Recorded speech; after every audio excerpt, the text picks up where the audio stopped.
जय श्री राधे। हरे कृष्णा। ओम पितृदेवताव्य नमः। ऐसी मान्यता है कि श्राद्ध पक्ष में पितर धरती पर आते हैं। माना जाता है कि पितृ पक्ष में पितरों का संबंध प्रकृति से भी होता है। पितृ पक्ष में मनुष्य से लेकर पक्षी तक कई रूपों में पितर हमारे घर के द्वार पर आ सकते हैं। बस हम उन्हें पहचान नहीं पाते हैं। किन किन रूपों में पितर हमारे द्वार पर आ सकते हैं, इस बारे में हम पहले जानते हैं। उसके बाद हम सुनेंगे पितृपक्ष के दिनों में सुनी जाने वाली कुछ कथाएं। पितृपक्ष के समय अगर घर में कोई मेहमान, गरीब या असहाय व्यक्ति आए तो उनका कभी अनादर ना करें। उन्हें खाली हाथ न जाने दें, बल्कि उनके भोजन की व्यवस्था अवश्य करें।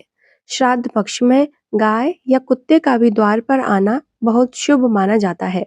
अगर यह रास्ते पर दिख जाए तो इन्हें मारकर भगाना नहीं चाहिए, बल्कि इनको कुछ न कुछ खाने को जरूर देना चाहिए। पितृपक्ष में घर पर आए हुए कौवे को कभी नहीं भगाएं, बल्कि कौवे को भी भोजन दें। ऐसा करने से पितृ प्रसन्न होते हैं। धार्मिक मान्यताओं के अनुसार पितृपक्ष में 15 दिनों तक कौवे के द्वारा ही पितृ अन्न ग्रहण करते हैं।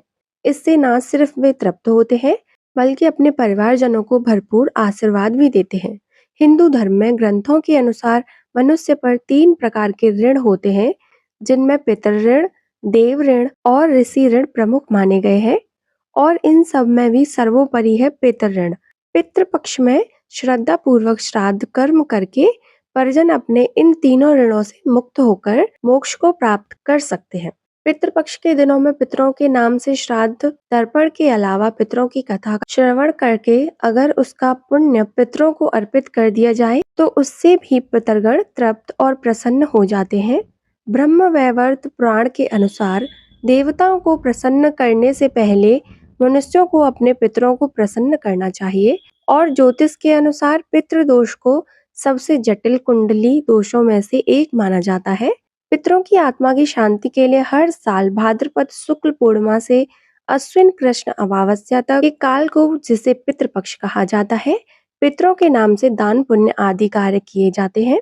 ऐसी मान्यता है कि इस दौरान कुछ समय के लिए यमराज जी पितरों को आजाद कर देते हैं, ताकि वे अपने परिवारजनों द्वारा किया गया श्राद्ध ग्रहण कर सकें। भागवत गीता का पाठ या श्रीमद् भागवत पुराण की कथाओं का श्रवण करने से भी पितृ प्रसन्न हो जाते हैं। त्रेता युग में माता सीता द्वारा महाराज दशरथ के पिंडदान की कथा तो सभी को मालूम होगी, लेकिन श्राद्ध का प्रारंभिक उल्लेख द्वापर युग में महाभारत के काल में मिलता है। महाभारत के अनुशासन पर्व में भीष्म पितामह के महाराज युधिष्ठिर के साथ श्राद्ध के संबंध में बातचीत का वर्णन मिलता है। महाभारत काल में सबसे पहले श्राद्ध का उपदेश अत्रि मुनि ने महर्षि निमि को दिया था। इसे सुनने के बाद ऋषि निमि ने श्राद्ध का आरंभ किया। उसके बाद अन्य महर्षियों और चारों वर्णों के लोग भी श्राद्ध करने लगे। वर्षों तक श्राद्ध का भोजन करते रहने से पितृदेवता पूर्ण तृप्त हो गए। श्राद्ध का भोजन लगातार करने से पितरों को अजीर्ण रोग हो गया। इससे उन्हें अब कष्ट होने लगा।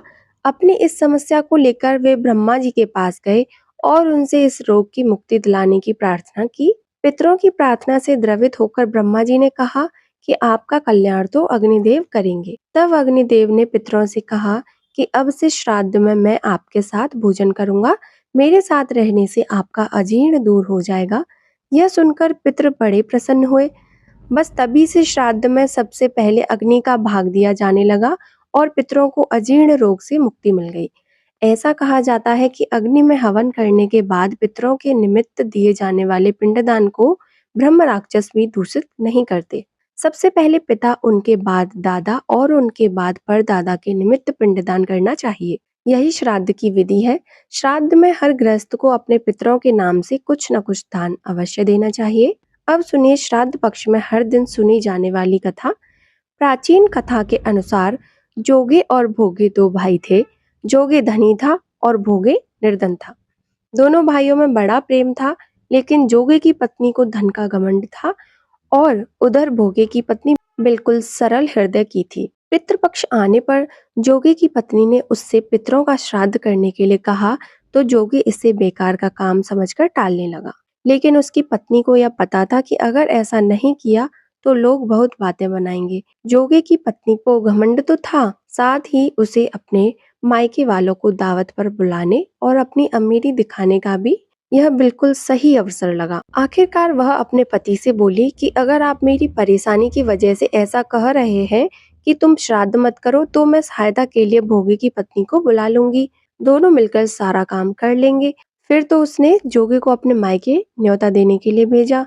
दूसरे दिन उसके बुलाने पर सुबह सवेरे ही भोगे की पत्नी आकर काम में लग गई। उसने भोजन तैयार किया, तरह तरह के पकवान बनाए और फिर सभी काम समाप्त करके अपने घर पर आ गई, क्योंकि उसे भी तो अपने घर पर पितरों को श्राद्ध तर्पण करना था।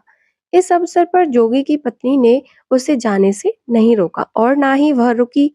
दोपहर के समय पितृ भूमि पर उतरे, क्योंकि श्राद्ध पक्ष के दिनों में दोपहर के समय ही पितरों के निमित्त श्राद्ध तर्पण का काम करना शुभ माना जाता है। तो दोपहर के समय पितृ भूमि पर उतरे। जोगे भोगे के पितृ पहले जोगे के यहाँ गए।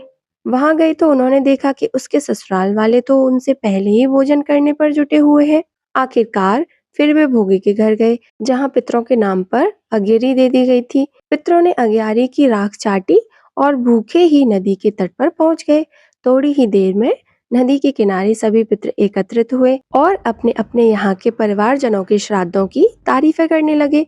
जोगी भोगे के पितरों ने अपनी आपबीती कही। फिर वे सोचने लगे कि अगर भोगे समर्थवान होता तो उन्हें भूखा नहीं रहना पड़ता, लेकिन भोगे के घर में तो 2 वक्त की रोटी भी खाने को नहीं थी। यह सब सोचकर उन्हें भोगे पर दया आ गई और फिर वे खुशी में चिल्लाने लगे कि भोगे के घर धन हो जाए, भोगे भी धनवान हो जाए। शाम हो चली थी और अब तक भोगे के बच्चे भी भूखे थे। उन्होंने अपनी माँ से कहा, माँ भूख लगी है। तब बच्चों को टालने के लिए भोगे की पत्नी ने कहा, आंगन में हौदी औदी रखी है, जाओ और उसे खोल लो, जो कुछ भी मिले बांट कर खा लेना। बच्चे आंगन में गए तो देखा कि वहां तो हौदी मोहरों से भरी पड़ी है। वे दौड़कर माँ के पास पहुंचे और सारी बात माँ को बताई। माँ को विश्वास नहीं हुआ।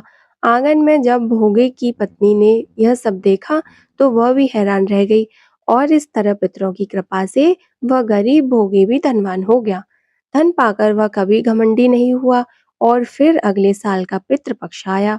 भोगे की पत्नी ने श्राद्ध के दिन 56 प्रकार के भोग बनाए।